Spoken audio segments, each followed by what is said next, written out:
62บอกเพราะปีนี้โตขึ้นโตคำได้ผลเราทำขึ้นเลยนี่มันง่ายเลยครับมาเบิดเลยนั้นเนาะเป็นอย่างไรสบายเลยนั่นพ่อสนอแต่งชื่อไหนซาหรือว่าก็เป็นของเฮาซาหรือว่าเฮากับโมเมนต์แต่บอกให้กลายปีนี้มันก็ยังขัดอยู่เดือนหนึ่งเองแต่ว่าเดือนสามแห้งใกล้จะเบิดมันเป็นสิ่งทั่วไปจริงๆอย่างเราต้องว่าหลวงไว้ดูแลกันหมด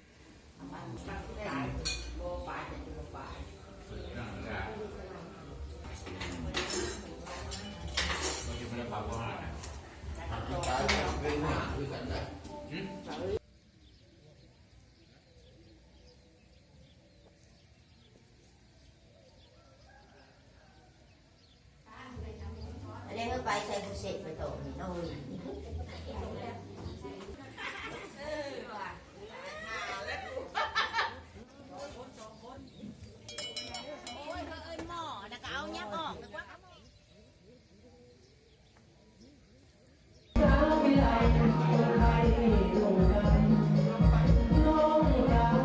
บทบันทึกการสุขของความหมักหักของครูบาสาวในที่น